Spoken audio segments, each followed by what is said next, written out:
Hi everyone, hope you're doing well, being safe and being kind. Welcome to Tarot by the Pines. I am your lusty host for this channel, Jason. So obviously this video is a VR to the hashtag 7 decks for deadly sins, which was created by Sylvain, which I will put in their original video in the description box below so you can check that out.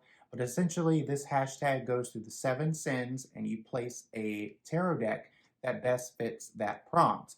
And this hashtag has been around for a few months now, but I figured I would do it for or in February because it's the month of love. And I figured this would be perfect. I have a faux fire going, I have a candle going, and then I have my robe, which has been seen in the Tarot in the Bedroom video, which I will put in the description box below so you can check that out as well. So let's go ahead and get started in this hashtag. The first sin is pride. The deck purchased for flexing. Now, I don't purchase decks for flexing. I don't purchase uh, many decks that are very expensive, or I don't purchase a lot of decks to show off. It is something that in 2020, my online shopping really got out of hand because of COVID, and obviously that probably happened to more people than just me. But I figured I chose the Spacious Tarot deck for this. It is one of my indie decks that I purchased. I'm very in love with this deck. Here are the backs. Got the night sky, but this is a deck that is very environmental. It is very spacious. It is a deck that has no people in it, and the only uh, thing you'll see is animals, but they are in the court cards. But this is a very environmental deck that invites you into the space where you can literally be invested in the space, and it's really a deck that reads really well for it being very minimalistic, environmentalist. Well, getting jumbled up here, but it is a deck I really love. I love the aesthetic. I love just how inviting this deck is, and I just love the nature aspect of this deck. All right, so the next sin is greed. The deck you only use for yourself or don't share with anyone. And this this also was a sin that was a little hard for me because I don't usually share any of my decks. I don't read for people anymore. I don't, only do it for close friends. So I ultimately brought in the Animal Totem Tarot for this sin simply because it is a very intimidating deck to work with. I would never pull it to read someone with it. It is a animal-based deck. It's very, very deep in the animalistic nature. It is a little off the trail of the traditional RWS system. It really focuses on the animal aspect and the animal spirit of what these cards mean. It is a deck that it's, even though I am more advanced than I have been in my tarot journey, it's still not a easy deck for me to interpret it. It would take me more than a split second to know what's going on in each of the cards. So the next sin is Wrath, the deck that you're angry at. So the deck that really called to me for this one, and it's one of my beloved decks, but it's a deck that I really am angry at, and that is the Golden Girls Tarot. If you know me, I am a massive Golden Girls fan. I love them so much. Here are the backs. The only reason I do not like this deck, and the reason that I am very mad at it, is the really lackluster cardstock.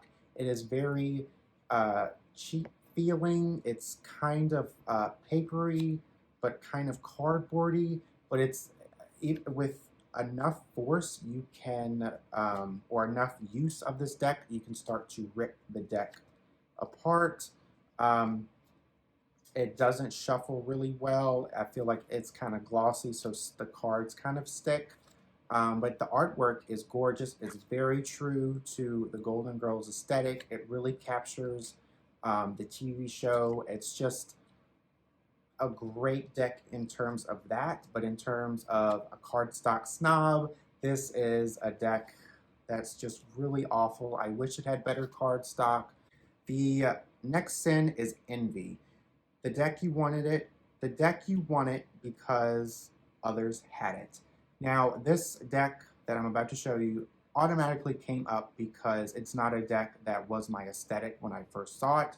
It was a indie deck to begin with, but now has become mass marketed. This is the Light Seers Tarot. This isn't my aesthetic before I got this deck because it was very emotional, it's very expressive, it's very modern, really modern. However, when I got this deck, it was like magic. I really connected with this deck. I love the facial expressions on this deck. I love the people. Some of the people are drop dead sexy in here. The guidebook I really enjoy as a companion. It really goes into the light and dark aspect of each card, which I really appreciate. Just gorgeous artwork. It's artwork that I've come to love. So the next sin is lust, the deck you like for aesthetic reasons.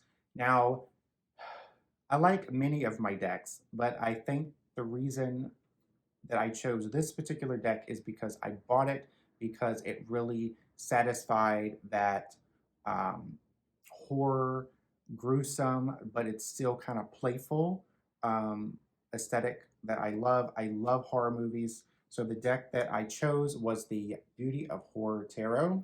This deck reminds me so much of that deck that I really wanted, but it was so expensive, which is the Dead Weight, which is the traditional RWS artwork, but it's all been replaced with zombies. It is a very expensive deck. It's obviously an indie deck, but this deck, when I saw it, it really captured what I was looking for in the Dead Weight, or what I like in the Dead Weight rather. But as you can see, it's very horrific, it's gruesome, but there's still kind of this playfulness to this deck that it doesn't take itself too seriously. I really dig the colorful artwork. It's very moody. It's very, it pops with color, and it really fits the um, traditional artwork that's based off the RWS really well. So it's really easy to pick up and read. Perfect for the spooky season. And the cardstock is this really, it's linen finish, which I really love. The next sin is gluttony, gluteny, gluten, one of those. The deck that you didn't need but purchased anyway. The deck that I'm about to show you is a recently acquired deck that is going to be my last tarot deck. Fingers crossed, my last tarot deck that I will ever purchase because my collection is getting pretty big and I'm starting to part ways with some of them. But the deck that I'm showing you is the Tarot Disassembled deck. This is a Kickstarter deck. I didn't really need this deck, but I really have been following this deck on Instagram. I've been following the creation of this deck by Jennifer. As you can see, it is very colorful. This deck is all about the symbolism of tarot. There is a guidebook that comes with it as a PDF, or you can purchase the guidebook separately. But it's really wonderful if you're looking to, in terms of figuring out what the symbolism mean, because even though tarot is focused on, what's going on in the picture or in the card, the symbols in each card matter. So this deck really dives into the symbolism and really breaks it down and really dives deep into what each symbol means and also what color The card back is really nice, and the cardstock is that rose petal finish. The final sin is Sloth, the deck you use when lazy. Uh, so when I'm being lazy, I like to go to a deck that I'm very familiar with. It's a deck that I don't need a lot of thinking when it comes to interpreting the cards because I've worked with it so much. If you know me, this probably is not a deck that you find a surprise, which is the Everyday Witch Tarot. This is my Grand Dame. It is a deck that it is one of the decks that I learned tarot with. This deck is totally my aesthetic because it is very witchy. It's a little bit on the Harry Potter side, which I'm not a big fan of Harry Potter, but it is a deck that really reminds me of that. Do I dare say this deck is whimsical? It's very fantasy. It's witchy, as I said. It's just very magical in terms of like the artwork. Very modern, uh, very playful. It's very imaginative. It's very creative, and it's just I love the colors. I love the artwork. Very my aesthetic, very my style. And it's not intimidating to work with at all. And the cardstock is Llewellyn cardstock. Some people love it, some people hate it, but I absolutely love it. Thank you so much for watching this video. Let me know in the comments below what tarot decks you chose for these 7 deadly sins. And I hope you enjoyed this video. Again, thanks for watching, and until next time, I will see you for Tarot by the Pines.